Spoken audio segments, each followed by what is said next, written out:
Hoy entrevistamos a Curri Valenzuela, actual presentadora del programa de tertulia política Curri y compañía.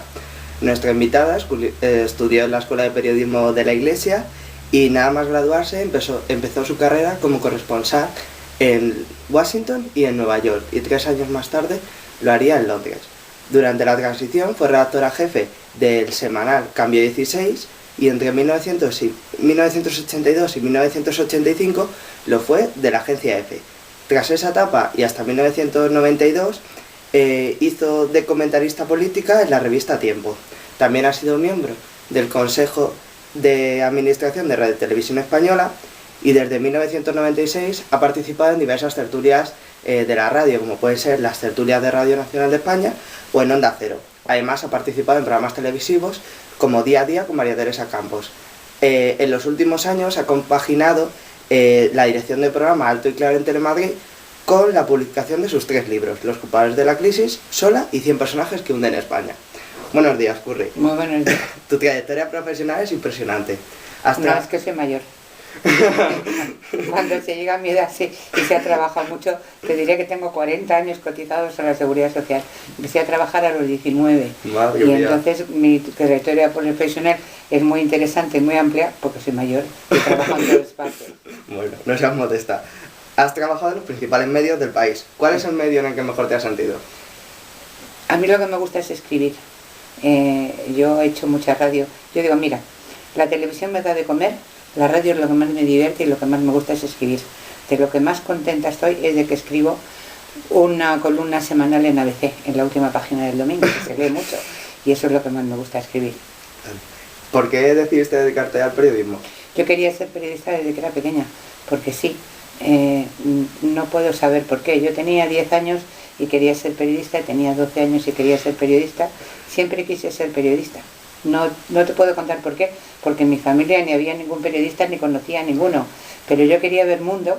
Yo me crié en una España muy atrasada, de los años 50, donde pues no podías hacer nada, sobre todo si eras mujer. Y yo me escapaba del colegio, me iba a Barajas a ver salir los aviones. Y yo pensaba, yo cuando sea mayor me voy a subir en todo esto y me voy a recorrer el mundo. Y yo quería verlo todo. Yo hacía novillos, porque cualquier cosa que pasara en España, en Madrid, pues yo hacía novillos y para irme a ver lo que fuera, cualquier cosa, que se inaugurara una tienda, que lo que pusiera el periódico. En mi casa se recibía el ABC y mi padre, y estábamos suscritos y lo metían por debajo de la puerta todas las mañanas muy temprano, y yo me despertaba, pero te digo cuando tenía 12, 13 años, antes que mi padre para coger el periódico y leerlo. O sea que lo mío es vocación. Lo tuyo es vocacional. Vocación total, sí. ¿Qué recuerdos tienes de la universidad? No me gustaba mucho. A mí nunca me gustó mucho estudiar, ni fui muy buena estudiante. No tenía mucho que ver con lo que pasaba por la calle. Yo creo que de lo que me explicaron en la universidad me ha valido muy poco para lo que luego he aprendido en el mundo. Tus primeros trabajos fueron como corresponsal de la agencia EFE en Estados Unidos. ¿Cómo fueron aquellos años? No, primero entré en la agencia EFE en Madrid. Yo entré en la agencia EFE y fui la primera mujer redactora de la agencia EFE. Nunca había habido una mujer. Pues yo me acuerdo, conmigo tenían un problema. Mira, que si me mandaban a la calle a hacer cualquier noticia, a contar cualquier cosa, sí. Si yo veía algo más interesante por el camino, me cambiaba. Entonces, por ejemplo, me mandaban a hacer una información muy rollo y yo veía un incendio, pues me cambiaba el incendio. Pero luego eso les parecía bien. ¿Y tus años en Estados Unidos? ¿Cómo era? ¿Qué consistía tu trabajo exactamente? Pues lo primero que fui de corresponsal de la agencia EFE, éramos 4 o 5 en la oficina, teníamos que contar pues todo lo que pasaba, era estar al tanto de todo. Y yo enseguida empecé a hacer crónicas, más que contar noticias pura y dura. Yo escribía una crónica diaria que se publicaba mucho en los periódicos españoles y en los de América Latina, porque se vende en todo el mundo, comentando una noticia al día que no fuera necesariamente política. No. ¿Sí? Pero luego fui corresponsal en la Casa Blanca, ¿eh? Claro, por ejemplo, en eso te sentías abrumada por la responsabilidad de una persona tan joven allí en Estados Unidos que la mandan de corresponsal. Yo no me he sentido abrumada nunca, yo tengo una suerte espantosa. Mira, yo me quedé embarazada en Nueva York y estaba casada allí y tengo que decir que he dicho ahora parece una barbaridad, pero a mí me pareció muy natural. Yo sentí que tenía dolores de parto, estaba escribiendo una crónica, me fui al hospital, parí, y cuando me desperté, pues acabé de editar la crónica. Es decir, no me he sentido abrumada nunca, no. Yo ahora lo pienso, aquí que estamos en Madrid, y digo, ¿y qué cosas hacía yo? Pero era lo normal, me parecía muy normal irme a vivir a Nueva York con 21 años, no me parecía nada extraordinario. Me parecía que si tenía esa oportunidad tenía que irme, como me parece que cuando se me presenta algo nuevo, siempre aprovecho una oportunidad. Nunca me ha asustado. Y luego, cuando a tu regreso, te ves envuelta de lleno en la transición. ¿Cómo era el periodismo en aquellos momentos? El periodismo en la transición fue muy bonito. En Cambio 16 era pues el lugar puntero donde contábamos las cosas. Era muy bonito, era arriesgado, estábamos amenazados y era muy interesante porque todas las semanas escribías un capítulo de la historia de España. Además, durante la transición, pues los periodistas, como yo y muchos, nos implicamos en la transición y de cierto modo estábamos implicados en que aquello saliera adelante. Claro. Tras tu paso por Cambio 16 pasaste a la agencia EFE. ¿Cómo fue esa etapa? ¿En qué consistía tu trabajo exactamente otra vez en la agencia Pues EFE? pues ahí aprendí mucho porque en la agencia EFE, que era nacional, solo había un redactor jefe de mañana y no de tarde, entonces había muy pocos jefes y muchos indios en los sitios. Y la verdad es que tenía que organizar todos los días el trabajo de la redacción y ahí aprendí mucho. Era una época, por un lado, muy turbulenta, porque todos los días, todos no, pero 2 veces en semana había un atentado. Y lo que tenía que hacer inmediatamente era organizar cómo se cubría aquello, cómo se contaba, y luego lo escribía además. Y luego, por otra parte, fue una época muy interesante en mi vida, porque viajé mucho. Viajaba mucho con los viajes del presidente del gobierno, que era Felipe González, y con los reyes.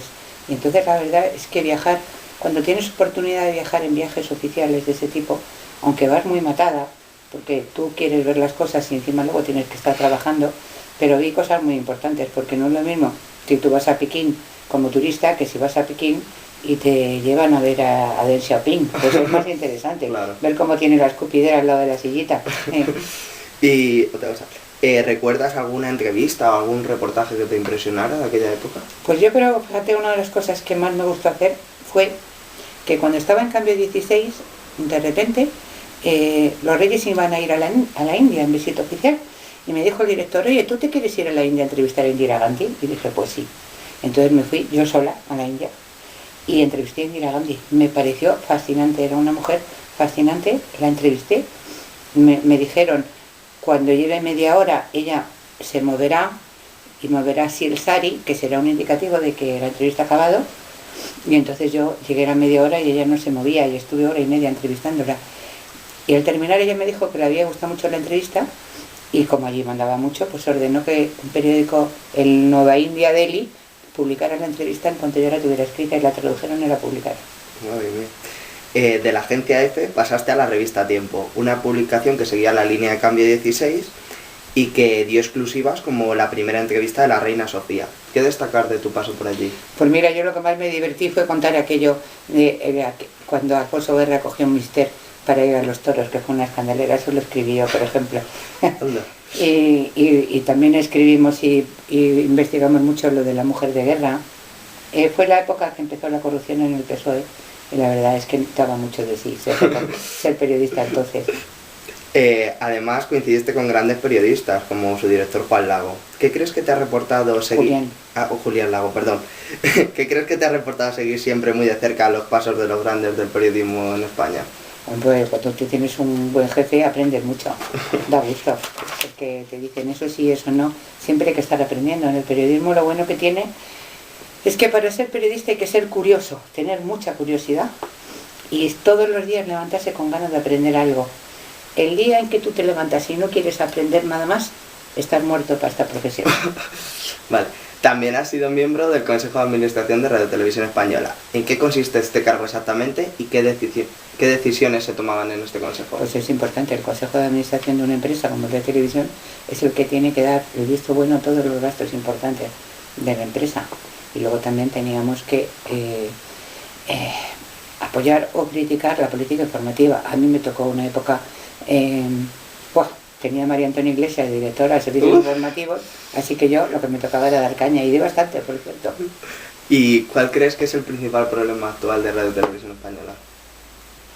Pues que gasta mucho dinero para estar al servicio del gobierno y el dinero es nuestro. Cuando se gasta tanto dinero público en algo, tiene que ser para que la televisión sea plural. ¿Y lo mejor que crees que tiene? Pues la verdad que tiene, el que no tiene anuncios ha mejorado mucho la programación.